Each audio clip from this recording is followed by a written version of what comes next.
You're listening to an Airwave Media Podcast. Wish you could become a morning person? You know the type, up before the sun, early morning runs, first one to the office with donuts and a smile. How do they do it? Easy. With the new Galaxy Watch 8, sleep tracking and personalized insights from Samsung Health help you improve so you can wake up to a whole new you. One who, dare I say it, skips the snooze? It's possible. Train your sleep with Galaxy Watch 8. Learn more at Samsung.com. Requires compatible Samsung Galaxy phone, Samsung Health app, and Samsung account.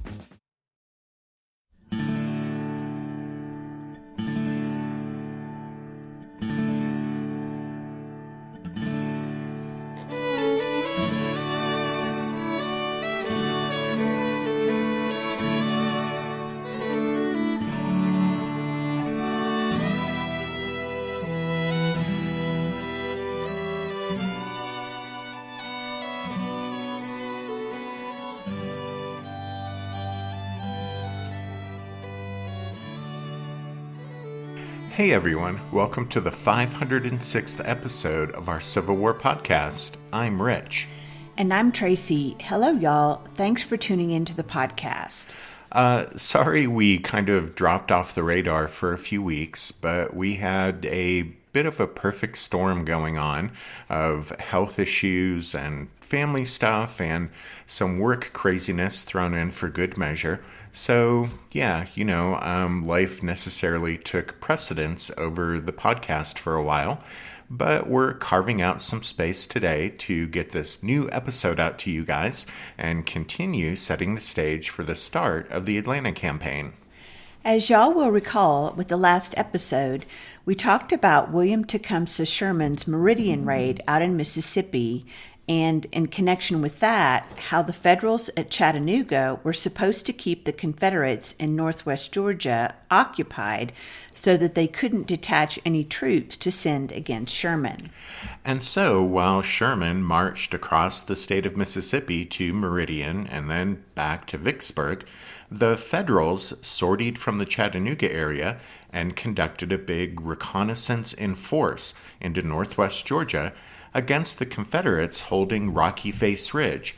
And while doing so, George Thomas, the Rock of Chickamauga, took note of a place called Snake Creek Gap in the southern extension of Rocky Face, which in the future might be a good place for the Federals to outflank the enemy's defenses and cut the railroad, which was the rebels' connection back to Atlanta.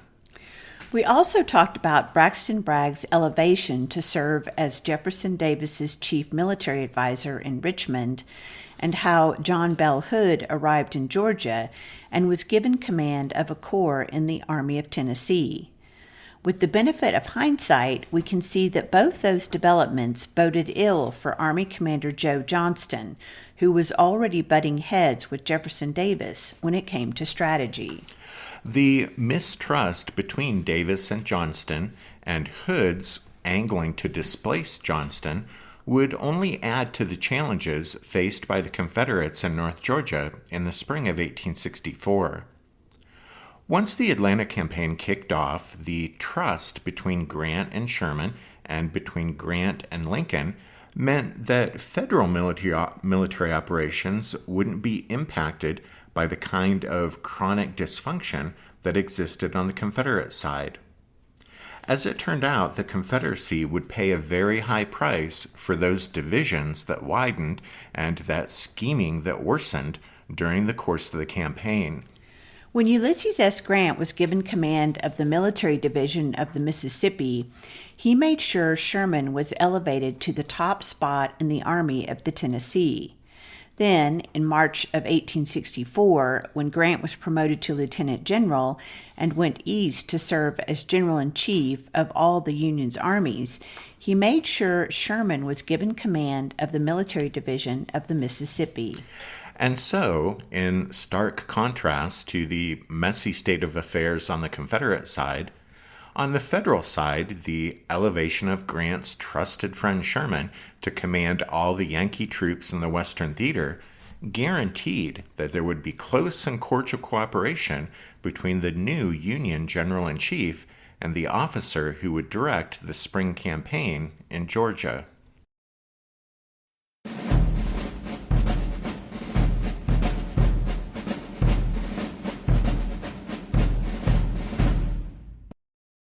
A decade after the fact, Sherman would write, quote, "The great question of the campaign was one of supplies."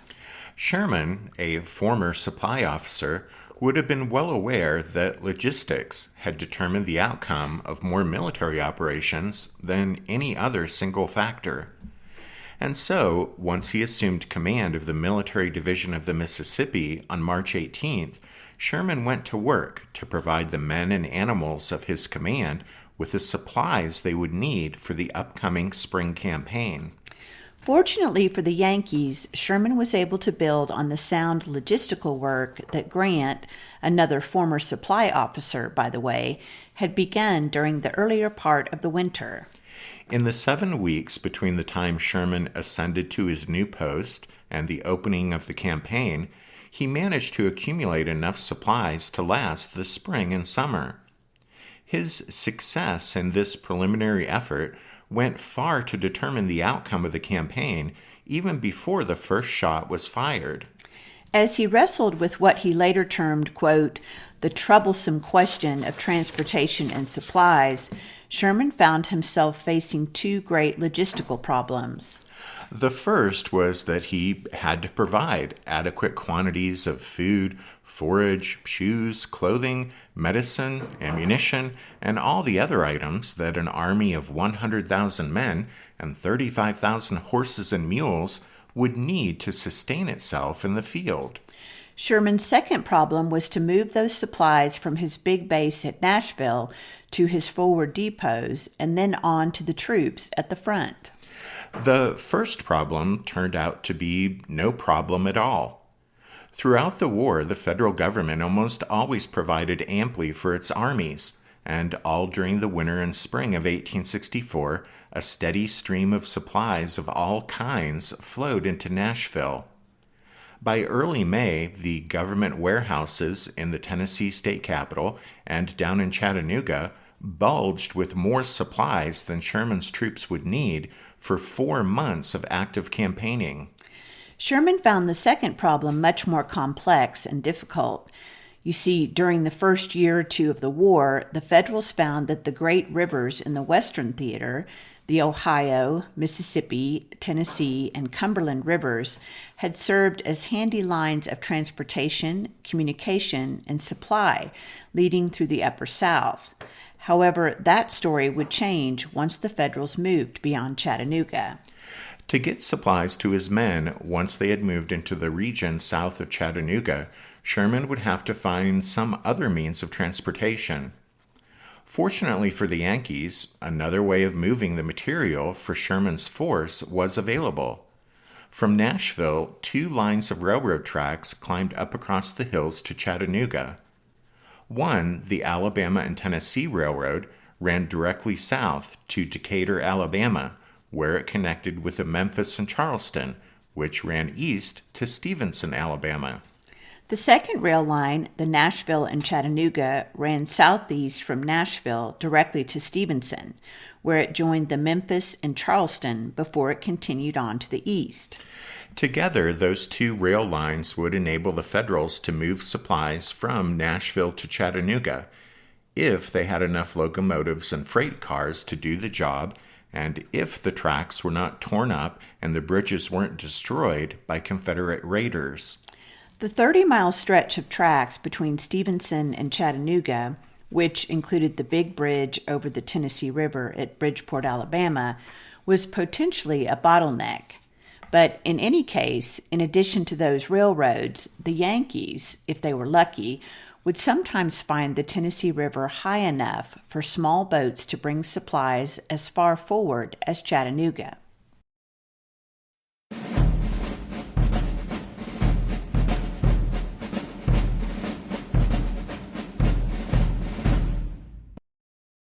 Stretching away from Chattanooga to the southeast into northwestern Georgia was the Western and Atlantic Railroad.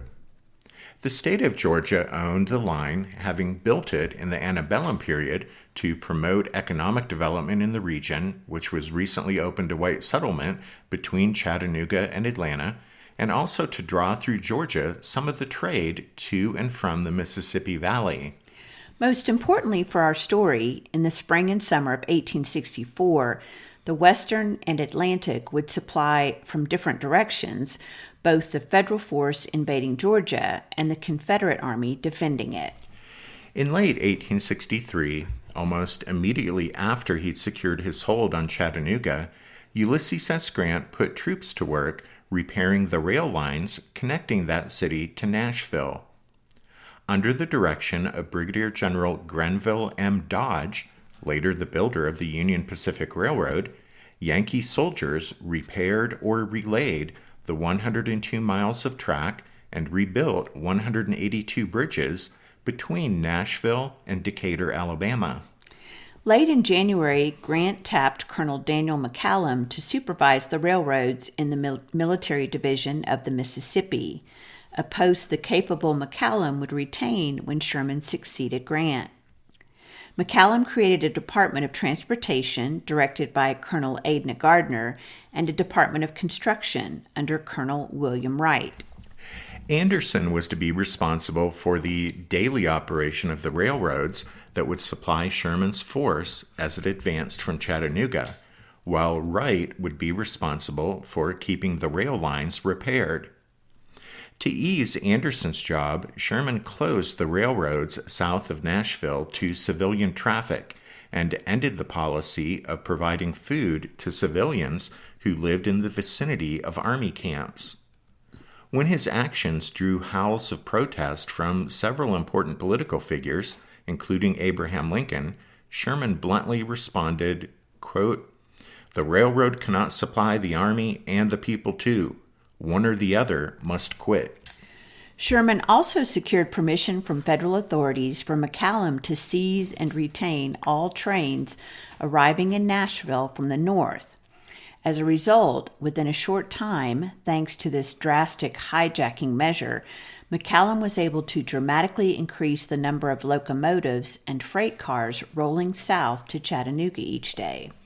As supplies of all kinds piled up in Nashville and Chattanooga, McCallum took steps to ensure that Wright and his construction crews would be able to keep the rail lines open. Materials for replacing ties, bridges, and rails were stockpiled at Chattanooga and later at forward points in North Georgia.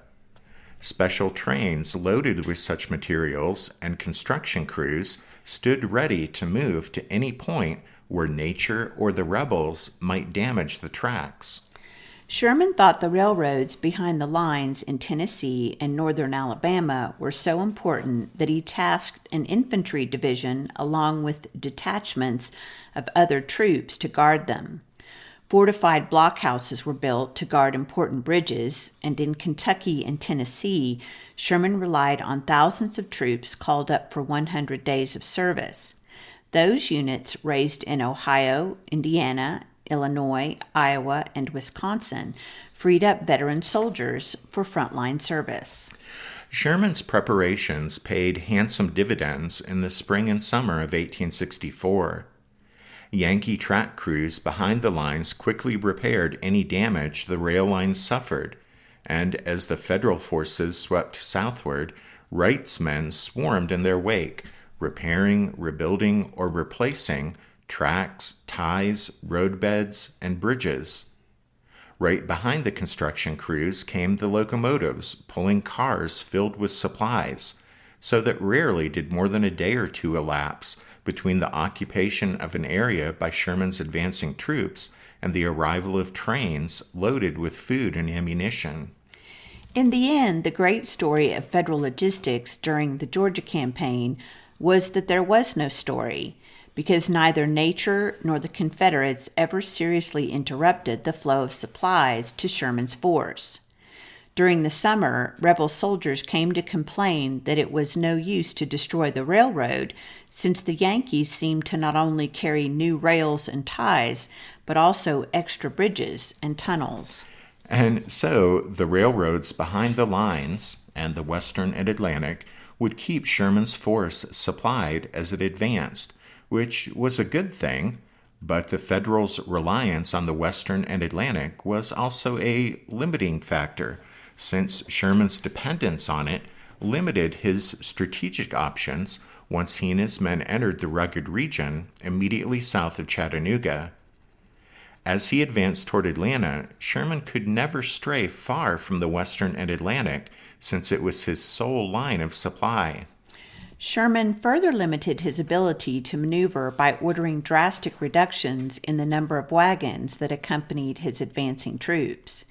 He did so believing that such action would make his force, as he put it, quote, a mobile machine, willing and able to start on a minute's notice and to subsist on the scantiest food. In fact, however, Sherman's drastic reduction of his transportation assets severely limited his mobility, because by slashing the number of wagons that accompanied his forces, he also limited his ability to operate away from the railroad. Sherman seems to have expected to deal with this problem by having his men and animals live off the land to a large degree. But unfortunately for Sherman, very little food or forage was to be found in the region of Georgia, where his force would operate that spring and summer. Even before the start of the campaign, a Confederate commissary officer would report that, quote, the northern portion of this state has been completely exhausted. A large portion of the citizens are now compelled to look elsewhere for family supplies, end quote. And this scarcity was exacerbated in 1864 by crop failures and by the Confederate practice of stripping the sparsely populated North Georgia region of resources as they retreated through it ahead of Sherman's advancing troops. Consequently, Sherman couldn't depend on North Georgia to provide much food and forage for his men and animals if he moved away from the railroad, especially in the early weeks of the campaign before the crops ripened. For better or worse, then, Sherman would be tied to the Western and Atlantic. He couldn't permit that single-track railroad connecting him back to Chattanooga to be broken, nor could he get very far away from it or stay away from it for very long.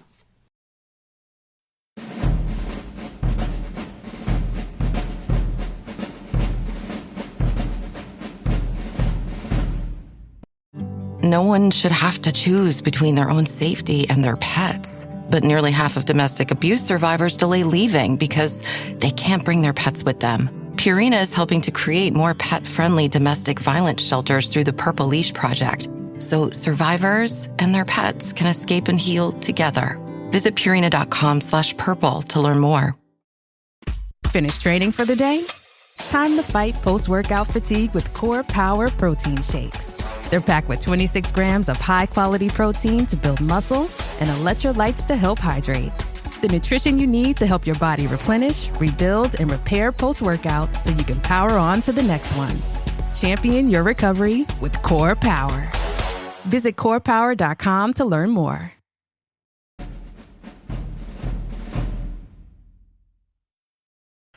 Like Sherman, Joe Johnston had pre-war experience as a supply officer.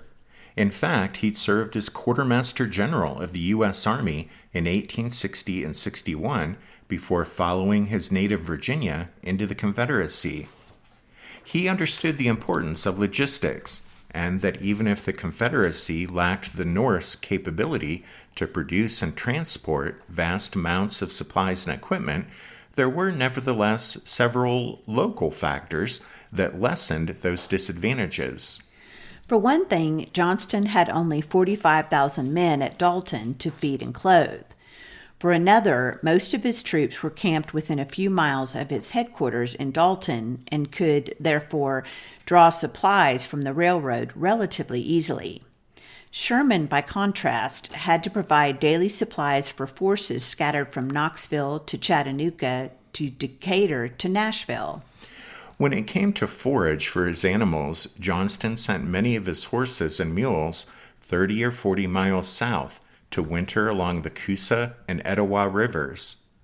Eventually, some 2/3 of the Army of Tennessee's cavalry mounts and about 1/2 of its artillery horses were sent off to areas where forage was relatively abundant.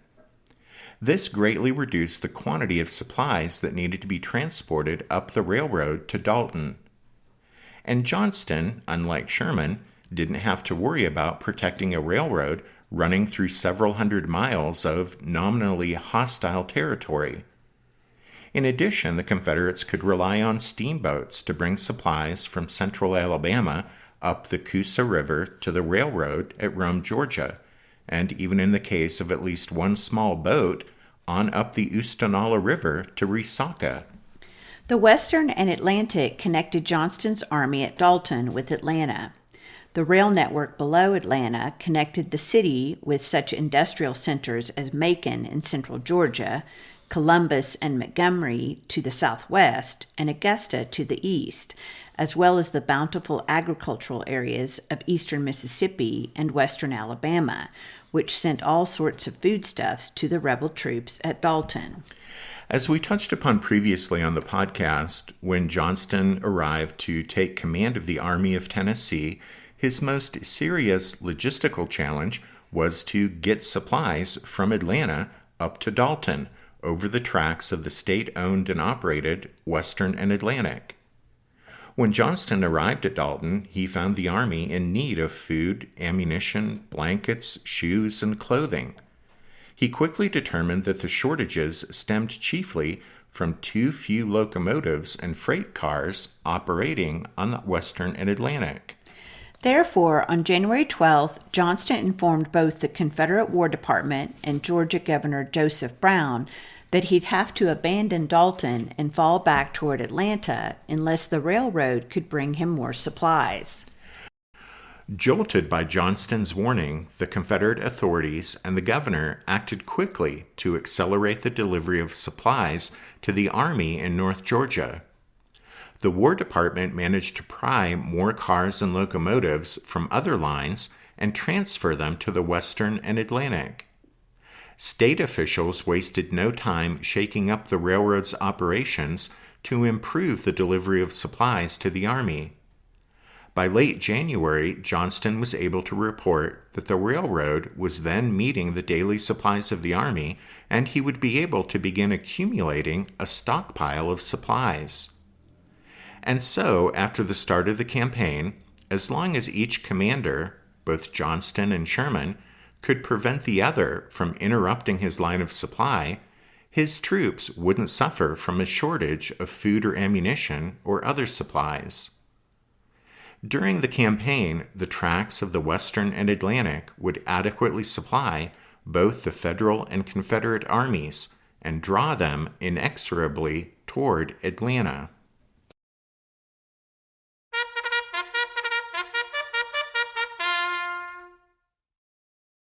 That means it's time for this episode's book recommendation, and our recommendation this time is Civil War Supply and Strategy, Moving Men and Feeding Armies by Earl J. Hess. Hess's books are more scholarly studies and not necessarily popular histories, but if you take the time and effort to dig into any of them, you're richly rewarded, and this one is no exception. Civil War Supply and Strategy is a deep dive into the decisive link between provisioning soldiers during the war and the strategic movement of armies, and he examines in some detail Sherman's reliance on the railroads behind the lines in Kentucky and Tennessee, and then the Western and Atlantic as he moved toward Atlanta. As always, you can find a complete list of all of our book recommendations if you head over to the podcast website, which is www.civilwarpodcast.org. Also at the website, you can find info about joining the Strawfoot Brigade over on Patreon and help support the podcast in that way, just like Jim, Mike, Alexander B., Tony, and Tom W. have all done recently. A big thank you to them, and also to Derek C. for his donation. Then, thanks to all of you for listening to this episode. Rich and I do hope that you join us again next time. But until then, take care. Thanks, everyone. Bye.